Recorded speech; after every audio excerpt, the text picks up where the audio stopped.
Talvez possamos reclamar como precursor da psicanálise em Portugal a pessoa de José Custódio de Faria, associada à prática da hipnose. Mais conhecido por Abade Faria, nasceu em Goa em 1746 e faleceu em Paris em 1819. Este religioso e cientista luso-goês demonstrou o caráter puramente natural da hipnose, tendo sido ele o primeiro a descrever com precisão os seus métodos e efeitos. Soube antever as possibilidades da sugestão hipnótica no tratamento das doenças nervosas. Foi professor de filosofia em Marselha e Nîmes e pioneiro do hipnotismo em França. Em Paris, a prática da hipnose por sugestão trouxe-lhe uma enorme clientela e uma pronta reação de descrédito, parecendo ter sido, nesta época, rotulado de maníaco e bruxo. A história da psicanálise em Portugal prosseguiu com o trabalho feito por Egas Muniz. Nascido em Avanca, Estarreja, em 1874, António Caetano de Abreu Egas Muniz licencia-se em Medicina pela Universidade de Coimbra em 1900, tendo trabalhado como investigador e cientista de dimensão mundial. Foram-lhe atribuídos vários prémios, entre os quais se destaca, em 1949, o Prémio Nobel da Medicina e Fisiologia pela descoberta da angiografia e da lobotomia pré-frontal. No seu percurso, sempre manifestou extraordinárias capacidades e especial gosto por matérias tidas como inconvenientes pela moral da época. Tem várias obras editadas que revelam um conhecimento aprofundado das teorias de Freud. Em 1901-1902, publica A Vida Sexual, que conta com 19 edições. A sua primeira apresentação de psicanálise foi a lição inaugural inscrita no curso de Neurologia, em 1915, com o título As Bases da Psicanálise. Mais tarde, em 1921, publicou um artigo intitulado O Conflito Sexual, onde descreve a utilização do método analítico em 2 casos clínicos, usando o divã, a associação livre e a análise de sonhos, fazendo referência aos excelentes resultados obtidos. Incansável investigador dos problemas do mundo neurológico, psiquiátrico e psicológico, Egas Muniz aceita a novidade freudiana como sistema inteiramente válido para uma abordagem global da vida psíquica, vista por um prisma diferente, mais polémico e menos conforme às tradições culturais e científicas do tempo, impondo uma dinâmica de permanente ruptura com a globalidade dos cânones estabelecidos. Sobral Cid, nascido em 1877, foi um eminente psiquiatra, professor universitário com notável intuição e observação psicológica, bem patente nas suas célebres apresentações de casos. Contemporâneo de Elísio de Moura e de Egas Muniz, teve como mestre Júlio de Matos, personalidades que consigo compõem uma geração de extraordinária qualidade científica. Reagiu sempre contra o positivismo dominante na psiquiatria. Em 1924, profere a conferência intitulada A Vida Psíquica dos Esquizofrénicos, Pensar Autista e Mentalidade Arcaica. Com esta conferência, aproxima-se dos pontos de vista de Bleuler, sustentando que se pode aplicar nas psicoses o método psicanalítico. Compreendeu que o doente está intensamente distanciado da realidade exterior, centrando-se predominantemente numa vida fantasmática, criada e recriada no interior da sua vida psíquica. Abel de Castro viveu entre 1900 e 1947. Licenciado em História e Filosofia, foi professor, jornalista e escritor. E nos seus escritos encontramos uma atmosfera de espiritualidade, liberdade e isenção de espírito dogmático. A partir destas atitudes básicas, compreendemos a sua aproximação à psicanálise e ao seu fundador.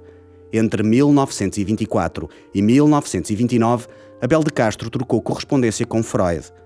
Consultando-o sobre diversas matérias, obteve 4 respostas de Freud que têm o valor de constituírem os únicos documentos redigidos por Freud que até agora apareceram no nosso país. A Sociedade Portuguesa de Psicanálise adquiriu as cartas de Freud e obteve a autorização da família de Abel de Castro para as publicar. Podemos encontrar essas cartas na obra Sigmund Freud, 150 anos depois, publicada pela Fenda em 2006. Diogo Furtado, neuropsiquiatra nascido em 1906, com extensa obra em neurologia, compreendeu que a psicanálise não vingaria entre nós se alguns médicos não tomassem a iniciativa de partirem para o estrangeiro e aí realizarem a sua formação analítica. Impulsionou alguns dos seus colaboradores a fazerem a sua análise pessoal nos centros europeus, onde a psicanálise se encontrava em pleno desenvolvimento. Foi só mais tarde, na década de 50, que o movimento psicanalítico em Portugal foi criado.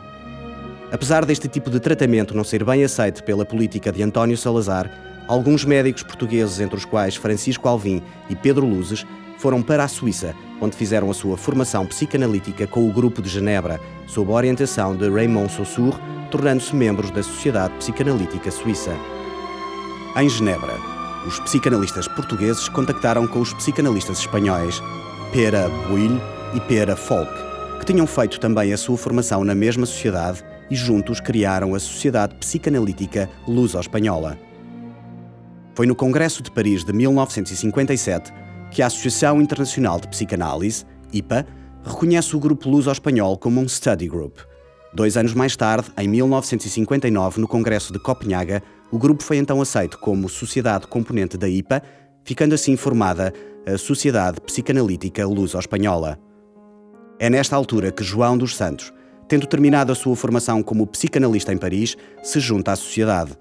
Desde então, a sociedade recém-formada continua a crescer, recebendo novos analistas cuja formação, numa fase inicial, foi feita no estrangeiro. Gradualmente, a formação começou a ser feita tanto em Portugal como em Espanha.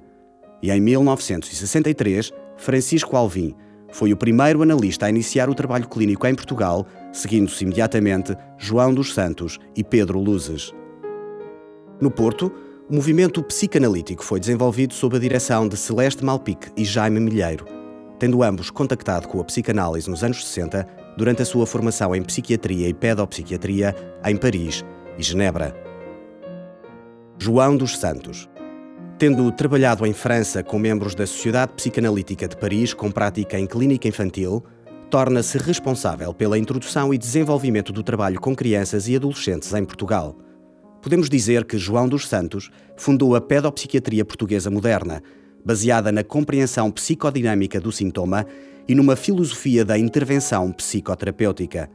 Teve sempre uma intervenção rica e multifacetada que contribuiu significativamente para o prestígio da psicanálise em Portugal. O grupo de estudos português continuou a sua formação, beneficiando do apoio de um grupo alargado de psicanalistas estrangeiros que se deslocavam a Portugal para participar em atividades científicas e de formação. Estas ligações foram fruto das relações inicialmente estabelecidas no estrangeiro pelos primeiros psicanalistas portugueses. As relações mais estreitas foram sempre com os psicanalistas franceses, seja da Sociedade Psicanalítica de Paris, seja da Associação Psicanalítica de França. Muitos deles deixaram a sua marca na psicanálise portuguesa. Em 1968, a organização do 29º Congresso de Psicanalistas de Língua Francesa dos Países Românicos foi atribuída ao grupo português.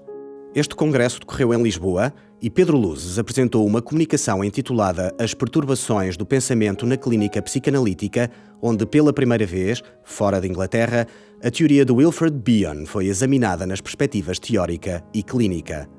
É em 1971 que começa a ser utilizada em Portugal a nomenclatura Sociedade Portuguesa de Psicanálise. Mas só em 1973, com Marcelo Caetano e com alguma abertura do regime, o então Ministro da Educação, José Hermano Saraiva, aprovou a constituição da Sociedade Portuguesa de Psicanálise.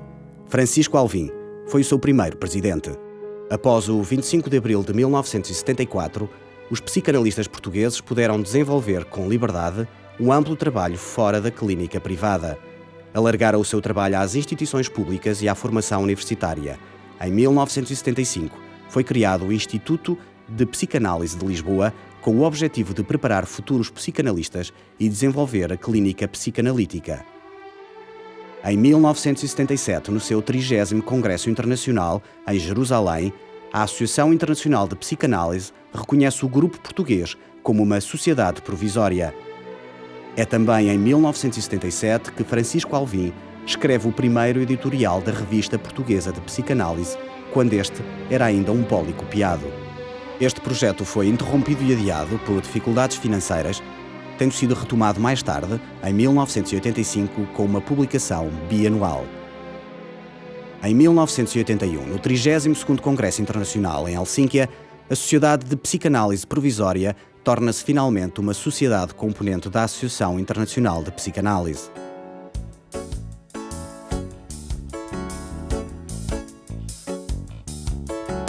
A religião é uma maneira de explicar tudo. O surrealismo é uma maneira de não explicar nada. E entre a prece e a charada há de haver uma outra estrada que eu ainda hei de percorrer. Estude isso, Dr. Freud. Não nego que olha para dentro, não digo que olha para o ego. Não desmexe o fingimento, não faça ver quem é cego. Mas que trabalho, que canseira tem. Não há maneira nos salões de inconsciente. Não há maneira, há baús de tantas cores, tanto pop sobre as dores, tanto dos nossos insights que nos sai desnaturado. Eu sei, Freud explica. Beabá do baú. Se fosse ti, Segismundo não teria vindo ao mundo para nos fazer vir a nós. Quem quiser vir assim vai ter que abrir o baú. Desde 1985, as reuniões científicas, designadas alternadamente simpósio ou colóquio, têm sido organizadas sem qualquer interrupção, com uma frequência bianual. Os simpósios têm um maior peso clínico e científico, enquanto que os colóquios têm uma maior incidência cultural, tendo como principal objetivo dar a conhecer à comunidade a presença da psicanálise em Portugal. Estas reuniões são abertas a outras áreas científicas, criando-se um construtivo debate interdisciplinar. Em 1987, a Sociedade criou e desenvolveu seminários regulares com a colaboração de psicanalistas estrangeiros para a formação de psicanalistas de crianças em Portugal. Com a criação do Comitê de Psicanálise da Criança e do Adolescente, COCAP-IPA, psicanalistas portugueses foram classificados como psicanalistas de crianças e de adolescentes. Desde 1989 que o Congresso Ibérico de Psicanálise é organizado bianualmente, reforçando os laços entre a Sociedade Portuguesa de Psicanálise, a Sociedade Psicanalítica Espanhola e a Associação Psicanalítica de Madrid. O Anuário Ibérico de Psicanálise é publicado por estas três sociedades. Em 1999, entra em funcionamento o Instituto de Psicanálise do Porto, tornando mais acessível a formação aos candidatos da região.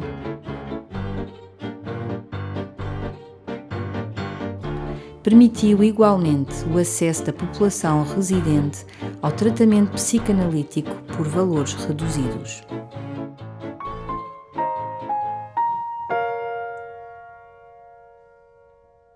A Sociedade Portuguesa de Psicanálise, o Instituto de Psicanálise de Lisboa e o Instituto de Formação e Terapêutica Psicanalítica do Porto promovem formações e encontros abertos ao público. São exemplos o colóquio anual, o curso de sensibilização à psicanálise, os grupos de supervisão institucional, os workshops com psicanalistas convidados, nacionais e estrangeiros, os encontros Édipo em Alexandria, os grupos de supervisão e reflexão em saúde mental na infância e na adolescência, em psicanálise e educação e em parentalidades. Existem meios de comunicação de fácil acesso à informação sobre a Sociedade Portuguesa de Psicanálise e institutos através dos meios de divulgação online, site, blog e Facebook.